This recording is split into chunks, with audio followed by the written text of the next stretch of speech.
So hopefully this is the last Sony A7 IV rumor speculation, and yeah, what is this camera video that you have to watch and I have to make, because it looks like this thing's gonna be dropping any day now, and I'm pretty excited about that. So if you're with me, let's just kind of go over some of the specs and some of the rumors here for the last time. And these are things that we can be pretty sure, pretty concrete and realistic about what this camera is actually gonna look like. And I have got a few more emails from some randoms, maybe some sources that will remain nameless, that have been pretty good in the past predicting and or knowing maybe something that I don't. And unfortunately, as obviously by making this video, I don't have an NDA or anything from Sony, so I wasn't one of the chosen few this time. And let's talk about some of the specs and stuff that I'm pretty pumped for. First, it looks like the newly developed 33 megapixel sensor is gonna be a go. This is gonna be great. This is gonna have fantastic dynamic range. And this is a great mid-range sensor if you ask me.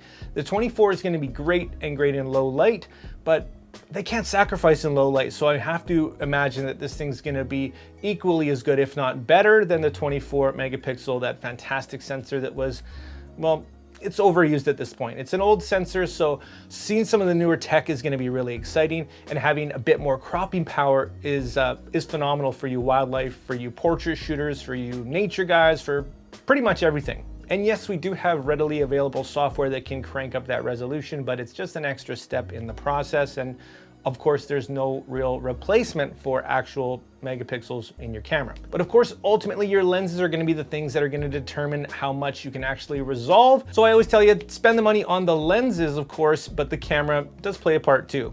So we know about the new sensor, hopefully a new processor to keep up with that sensor, and hopefully a bit more shooting speed. I haven't really seen a lot of about the shooting speed of this camera, but I'm really hoping for 15 frames per second, a little mini A9 kind of thing.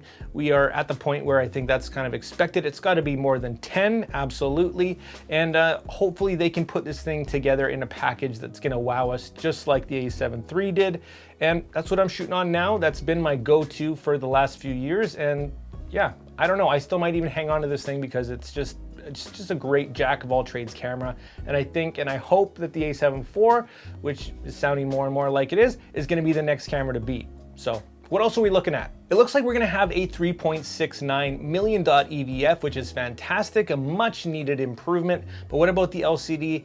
Still kind of unsure, and I really hope that that is improved, because that is a weak spot in some of Sony's cameras, as you might know. So a better EVF is gonna be a game changer, and I very much welcome that. And the overall ergonomics and the size of the camera looks like it's gonna be in the same or very similar body to the A7S III, which is just a bit more comfy. And being in a bigger body, it's obviously gonna have a better heat dissipation system, which means it's gonna be great and hopefully have no overheating issues for your 4K 60. And yes, it sounds like it's gonna have 10-bit. And that's gonna be a game changer and exactly what we need to see out of this thing, non-negotiable. So hopefully we get our 1080 at 120. And do you really need 240? I don't really see a need for that at this point. I think 4K 60 or even 60 frames per second in general is more than adequate for most creators and most people doing film work, but I don't know, correct me if I'm wrong.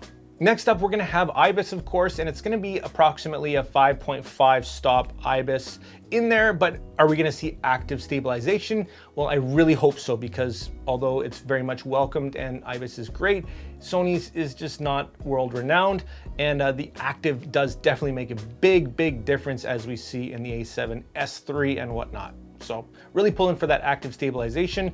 And yeah, hopefully we see a new menu system as well. We got to see kind of a transition over to leave that old thing behind, just a better overall workflow and just, you know, feeling and flow of the camera. We got to see some improvement in that regard, and hopefully we can just ditch that old one altogether, move forward. Next, it sounds like we're getting a fully articulating screen, which at this point, I don't even care anymore. I could take it or leave it, but that's gonna be great for you video shooters.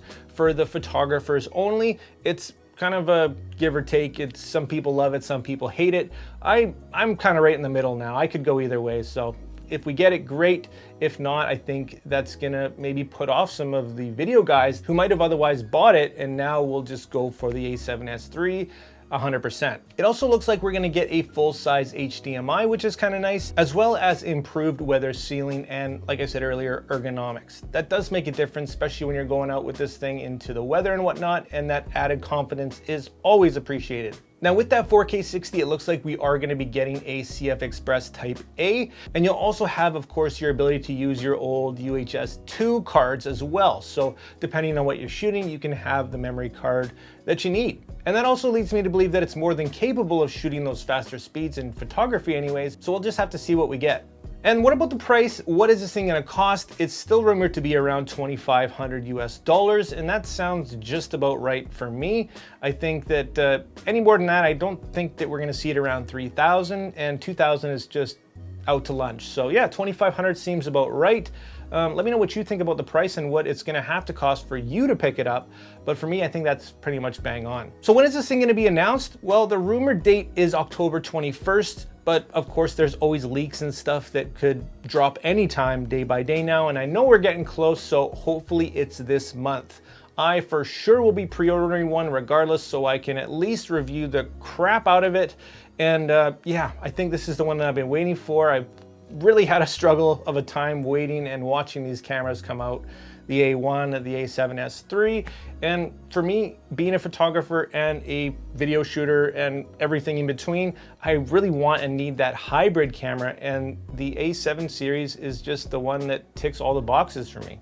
Anyways, guys, I hope you like this video. Let me know down in the comments what you think and if you're gonna be picking up one of these. And thanks so much for watching, guys. Hit that like and subscribe button, join the community. And like always, make mistakes, be yourself, get out there and take some more pictures. Hopefully with the A7 IV coming up pretty quick here.